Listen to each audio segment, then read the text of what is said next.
Good afternoon. I am Tony Fernandez, the Executive Director of GFS London and a former student of our London pilot program as well. The table read is pretty much a regular GFS class, taking everything we believe and putting it into practice in the idea of our mission of educating, developing and celebrating these phenomenal storytellers. The table read offers an exciting opportunity for all of us to hear from these fresh voices as they develop, workshop, and hone their storytelling skills. I'm Rachel Akinola, I'm 19 from East London, and my script is exploring the yearly and controversial blackface tradition in the Netherlands. Hi, my name is Laurie Finch. I'm also 19 from East London, and my script is exploring the punk scene in Amsterdam in the 1980s. So my name is Asad Ahmed. It's my great pleasure to be moderating the table read today with so many great names with us as well. So first of all, let me just tell you who's on the panel. Please welcome Chris Fry. Our next panellist is Jason Fuchs. Now our third panellist is Lydia Hampton.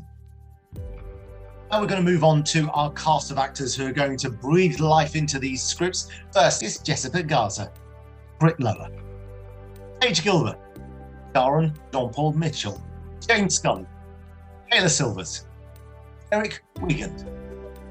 Next, you have one of the most famous names in film. It's Mr. Jude Law.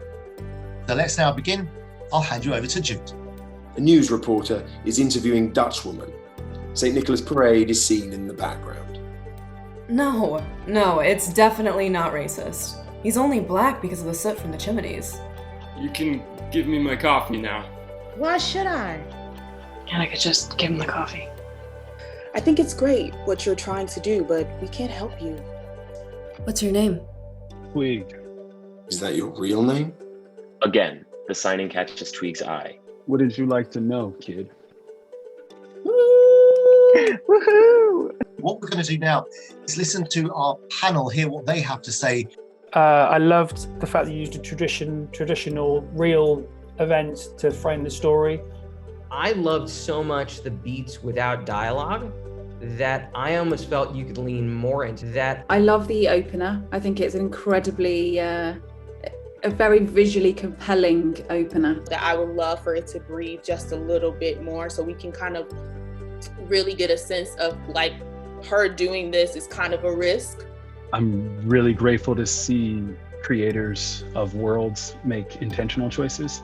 I thought it was really interesting that the lead in the first script was someone who was incredibly eloquent and found their words easily and used their ability to express themselves in that way to try and make a change. And then in the second script, the part I played was someone who obviously in the performance of it will be signing, and yet nonetheless you still felt like this, you absolutely understood this character and you understood the world and the feeling and the transformation that he was going on. Really appreciate everything that's been said. And I'll definitely, when I go back to redrafting, I'll think about how much dialogue is like strictly necessary. Thanks for the feedback, it's really useful.